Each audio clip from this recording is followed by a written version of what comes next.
విశాఖలో steel plant పరిరక్షణ కోసం వామపక్ష పార్టీల నేతలు ఆందోళన నిర్వహించారు. కూర్మన్నపాలెంలో రోడ్డుపై బైఠాయించి నిరసన తెలిపారు. కార్మిక నేతల పోరాటాన్ని అడ్డుకునేందుకు పోలీసులు యత్నించారు. స్టీల్ ప్లాంట్ పరిరక్షణ కోసం సీఎం చంద్రబాబు చర్యలు చేపట్టాలని, ప్రధానమంత్రితో ప్రకటన చేయించాలని డిమాండ్ చేశారు. స్టీల్ ప్లాంట్ను కాపాడకపోతే పోరాటం ఉధృతం చేస్తామని హెచ్చరించారు. అయితే నిరసన చేస్తున్న కార్మికులు, కార్మిక సంఘాల నేతల్ని పోలీసులు అరెస్ట్ చేశారు. మరింత సమాచారం మా ప్రతినిధి అనిల్ అందిస్తారు. అనిల్, నిరసన కార్యక్రమాలు చేపడుతున్న స్టీల్ ప్లాంట్ ఉద్యోగుల్ని అరెస్ట్ చేసినట్టుగా తెలుస్తోంది. స్టీల్ ప్లాంట్ ఉద్యోగ సంఘ నేతలు ఏం చెప్తున్నారు? అక్కడ తాజా సిచ్యువేషన్ ఎలా ఉంది?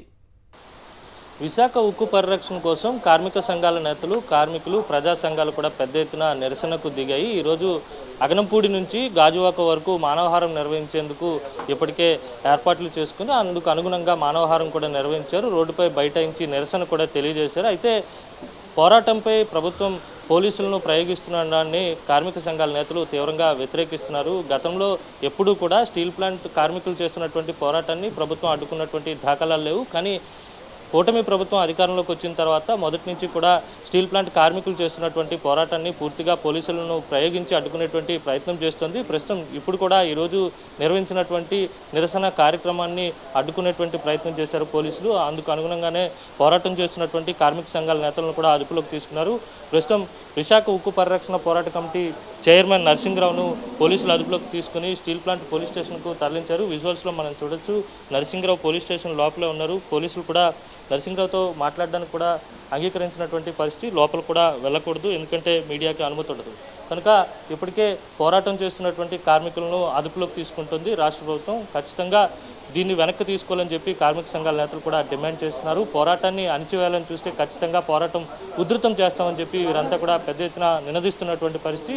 రేపు ఢిల్లీ వెళ్ళనున్నటువంటి చంద్రబాబు కేంద్ర పెద్దలతో ఒప్పించి, కేంద్ర పెద్దలతో మాట్లాడి వారిపై ఒత్తిడి తీసుకొచ్చి విశాఖ స్టీల్ ప్లాంట్ను ప్రభుత్వ రంగంలోనే కొనసాగేలా చూడాలని వీరి ప్రధానమైనటువంటి డిమాండ్. పోరాటం చేస్తున్నటువంటి నేపథ్యంలోనే వారిని అరెస్టు చేసి పోలీస్ స్టేషన్కు తరలించారు. దీనిపై పోరాట కమిటీ కూడా సమాలోచనలు చేస్తుంది.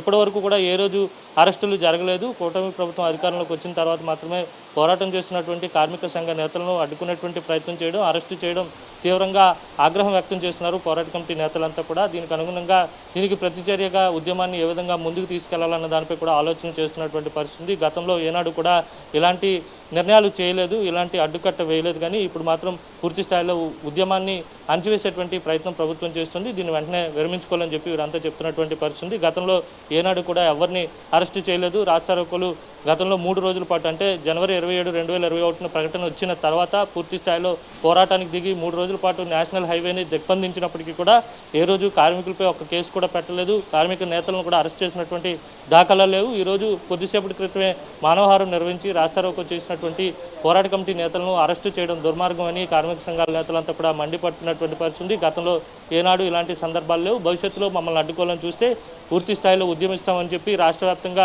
ప్రభుత్వ కార్యకలాపాలను అడ్డుకుంటామని చెప్పి వీరు చెప్తున్నటువంటి పరిస్థితి స్పష్టంగా కనబడుతుంది. ఏదేమైనప్పటికీ కూడా రాష్ట్ర ప్రభుత్వం ఉద్యమానికి సహకరిస్తాం, ఖచ్చితంగా స్టీల్ ప్లాంట్ను కాపాడుతామని చెప్పి అధికారంలోకి వచ్చిన తర్వాత ఉద్యమంపై ఉక్కుపాదం మోపి వీరిని అణచివేయాలని చూస్తే కనుక ఉద్యమాన్ని మరింత ఉధృతం చేస్తామని కార్మిక సంఘాల నేతలు అయితే మాత్రం స్పష్టం చేస్తున్నారు. సిద్ధు. ఓకే అనిల్.